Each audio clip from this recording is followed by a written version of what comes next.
দেখলে বুঝাও যায় না, ভাবসাব এমন ফুর্তিতে আছে, বউ বাচ্চা নিয়ে খাইতে আসে, ঘুমাইতে আসে, মজা করতে আসে, টেলিভিশন দেখতে আসে, চা খাইতে আসে, বন খাইতে আসে, বিড়ি খাইতে আসে, সিগারেট খাইতে আসে, বেড়াইতে আসে পার্কে, বউয়ে পার্কে ঘোরে, ছেলে মোবাইল টিপে, মেয়ে আরেক ছেলের লগে কথা বলে, তাই নিয়ে নিজেও ঘুরে গারে, বাহ রঙের গুড্ডি উড়াইতে আসে, মানে বাহ বাহ, অসাধারণ অসাধারণ।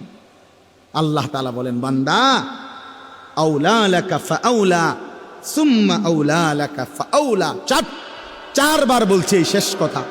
আল্লাহ বলছে তোমার জন্য দুর্ভোগ, অতঃপর আবার বলছি তোমার জন্য দুর্ভোগ, আবার বলছি তোমার জন্য দুর্ভোগ, আবার বলছি তোমার জন্য দুর্ভোগ, চারবার।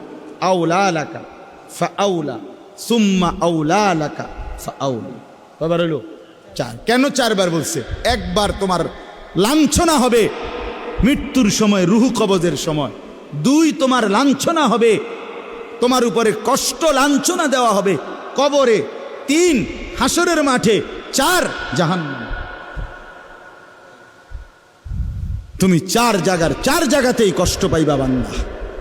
আয়াহসাবুল ইনসানু আন ইউতরাকা সুদান, আল্লাহ তাআলা বলছেন, বান্দা মানুষ তুমি কি এই ভেবেছ আমি তোমাকে এমনি এমনি বানাইছি না?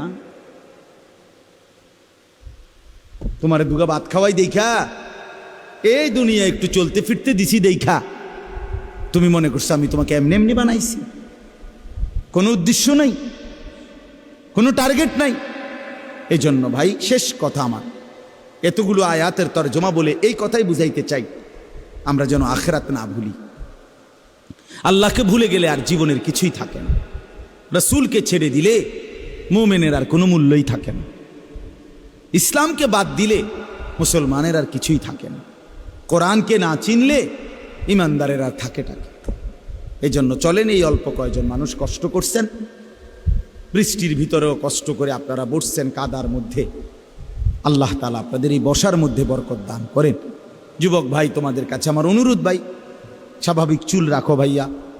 এই জঙ্গলি চুল, এই সেলুন কাটিং চুল, এবং এই যে সামনে ডানে পিছনে বামে এই চুলগুলো যাদের বড়, বিভিন্ন মডেলের সেলুন কাটিং, এই বিভিন্ন ডিজাইন, কসম আল্লাহর ভাইয়া এগুলা মুসলমানের চুল না।